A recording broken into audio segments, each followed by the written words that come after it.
hadduu kula fil yahayna qadari akhlaaqda wanaagsan bay ka mid tahay dadka walaalaha yasin ha xaqirin ha ku xadgudbin ha dulminin ha xumaynin ha caayin ha aflagaadaynin ceebihiisa astur xataa hadday ceebtiisu ku soo gaadho u qari isagana u naseexay waxa tira war wax sidana wax u jiraane sidana wax u jiraan is astur khaasatan markii waxoogaa hawo iyo adduunyo iyo timaado ay adduunyo iyo hawo iyo markay timaado xaaladda iyada aad halaysu ilaaliyo xilligan hadda la joogo kale wax kale iska dhaafay dadkii caamadaha iska dhaafay dadweynihii guud ee muslimiinta khaasadii dadkii khaaska ahaa baa kala nabadgeli la ayagii baa kala nabadgeli la labadii shalay wax wada watay maanta iyagii baa isqaniinsan markala fujiya iyagii baa isqaniinsan war shaydaan baa idinka dhex shaqeeyay oo balaaya idinka dhex shaqeysay labadii khayrka shalay wada waday maanta iyagii baa muxuu ahaa isjallaafaynhayo iswada kharibay xaaladaas oo kale waxa la doonayaa ruuxa muslimka inuu aad isu ilaaliyo ilaahi tabaaraka wa tacaala inaad ka baqdo ruuxna qabriga kula tagi maayo qiyaamada ninna kula tagi maayo siraadka ninna kula mari maayo meeshaad ku dambaynayso ninna kula wadaagi maayo hawl adigu ku tala way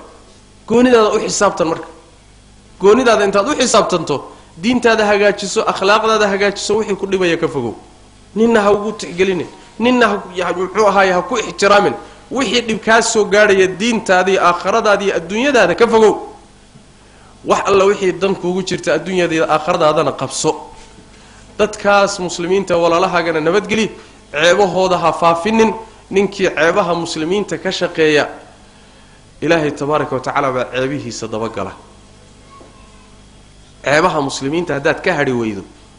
oo guryaha iyo gabdhaha iyo dumarka iyo dariska iyo walaalaha haddaad ceebahooda dayn weydo ilaahay baa ceebahaaga dabageli tabaaraka wa tacaala ilaahay hadduu ku maago ceebahaaga dabagalana wuu ku fadeexayni maalin uun ha ahaatee xataa gurigaaga gudihiisu ilaahay kugu fadeexayn tabaaraka wa tacaala ilaahay ruuxuu maagay wax u laaban baaban jirinba sidaas daraaddeed walaalayaal ilaahay aan ka baqno tabaaraka wa tacaala akhlaaqdan aan hagaagsano mujtamac gaalaan dhex degannahay mujtamaceennii baa fasaadsan kuwii muslimiintii laftoodii baa hallaysan gaalaa inugu soo fakatay intaasoo mawjadood baan waajahaynaa mujtamacii baa dhinac naga haysto gaalo oo qaarna faasiqi iyo fasaadsan telefishinno iyo balaayaa ina haysato oo dhinac baa laynaga haystaa kuwaad u baxsan lahayd baa in badan oo ka mida wax badan aadan ka faa'iidaynin xaaladda iyadaa waxaa la doonayaa in aad laysu uruuriyo xaaladda iyadaa aad isu uruuriya diintana ku mitida kuna dhinta in sha allahu tacaala inama alumuuru bilkhawaatiim arrintu waa khaatumade arrun waa khaatumo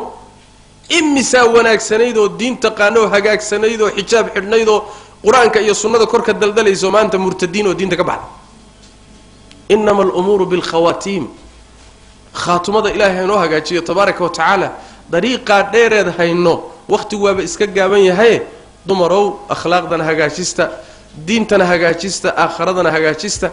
kana fogaada wixii fitna ah ee diintiina iyo aakhiradiina wax yeelaya jazaakum allahu khayran wassalaamu calaykum waraxmat ullahi wabarakaatu ورحمة الله وبركاته.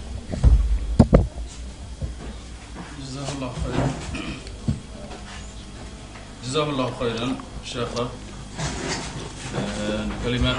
قيمها بدني وسوجيدي إلهي هكذا المرية أننا هنو أنفعه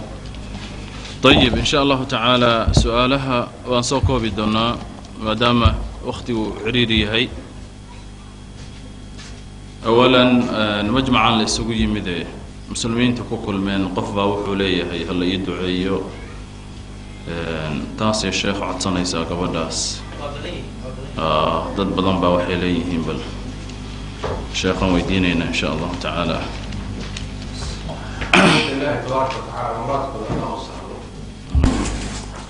انت حنوصاني سنة إلهي عافية تبارك وتعالى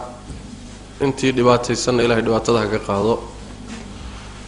روح والبنا كل قصة كيسة خاص كأسها قرنية وحي قصة شريعة وافقسن دينتا عن خلاف سنين إلهي وحن برينا تبارك وتعالى إنه مؤمنين وحقيقيه wixii dhibaatana ilaahay inaga qaado billahi tawfiiq طيب سؤال labaad waa gabdhuhu waxay weydiinayaan mas'ala